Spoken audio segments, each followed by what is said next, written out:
मला आहे का नाही साहेब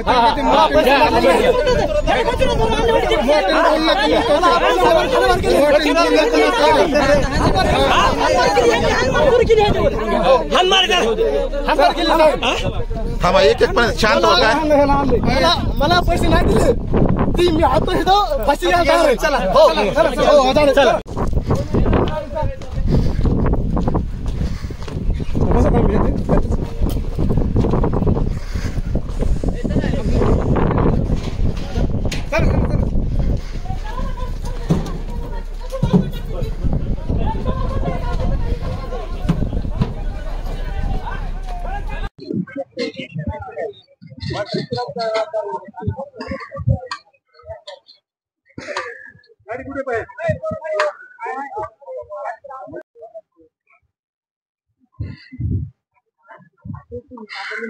त्या माणसाला फक्त एक वेळेस आमच्याकडे आणा एवढं म्हणणं आहे आमचं.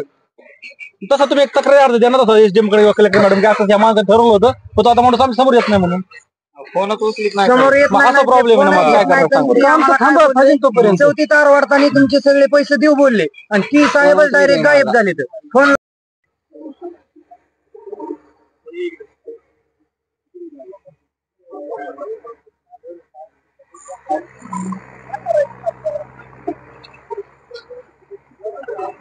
काय ना तुमचं? दत्ता बळीराम गिरे. माझ्या रानातून 85 फूट तार गेली, मला एकही रुपया दिलेला नाही. आणि मला व्हिडिओ शूटिंग मी करायला लागलो, पोलिसांनी पूर्णपणे माझ्यावर दबाव आणला आणि मला एकही रुपया दिलेला नाही. सांगतो ना काय झालं नेमकं काय ना तुमचं? माझं नाव गिरे विकास कृष्णात. माझ्या रानातून तार 450 फूट गेलेले आहे. तर मला त्या टायमाला त्यांनी ठरवलं की 1000 रुपये फुटाने पैसे देतो म्हणून आणि चेक दिले ते 6 चेक दिले तर 3 चेक 25 हजारात दिले, एक 90चा एक 2 लाखा दिले तर 2 लाखा चेक स्टॉप केले त्यांनी आणि बाकी चेक जमा झालेले.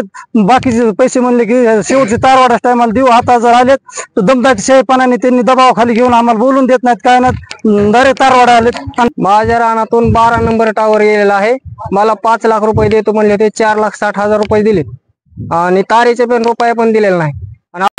काय नाव तुमचं? बाळासाहेब भानदास मुळे. काय झालं नेमकं तुमचं? आमच्या पोल रानामध्ये पोल बसलेला आहे, पोलची रक्कम दिलेली आहे पण ताराचे पैसे माझे अजून बाकी आहेत.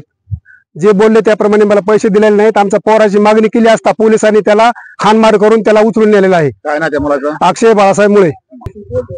काय बाबा नेमकं काय म्हणणं? माझे नाव प्रकाश माधवराव सावंत. यापूर्वी कुलभूषण पंकज आणि मुंडे वगैरे लोक आले होते, अण्णा मुंडे, तर त्यांनी 1000 रुपये फूट देऊ अशा प्रकारे आमच्याशी करार केला होता. आम्ही जवळजवळ 10 ते 20 लोक तिथं होतो.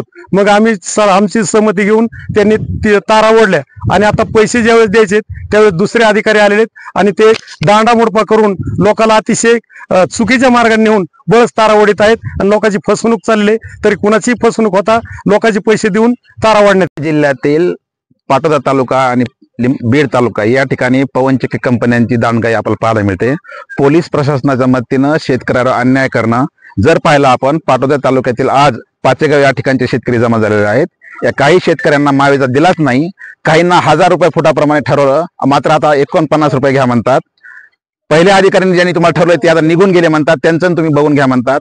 त्याचबरोबर काही ठिकाणी पाहिलं आपण चेक बाउन्स झालेले आहेत, चेक वटत नाहीयेत ते, आणि काही त्या ठिकाणी मावेजा न देता तारा ओढण्याचा प्रयत्न आहे. आणि त्या शेतकऱ्याच्या मुलांनी समजा अडवण्याचा प्रयत्न केला तर त्याला गाडीमध्ये घालून झोंग्यामध्ये पिंजऱ्यामध्ये घालून अगदी आरोपी प्रमाणात नेण्यात आलेला आहे. एकंदरीत पाहिलं तर या ठिकाणी पोलीस प्रशासन हे केवळ आम्हाला सशुल्क संरक्षण देण्याचं कारण सांगून जिल्हाधिकारी असतील किंवा पोलीस अधीक्षक असतील हे पवनचक्की कंपन्यांचे बाहुले झालेले आहेत. आज या बीड जिल्ह्यामध्ये शेतकऱ्याला कुणीही वाली नाहीये. पवनचक्की कंपन्या दांडगाई करतात.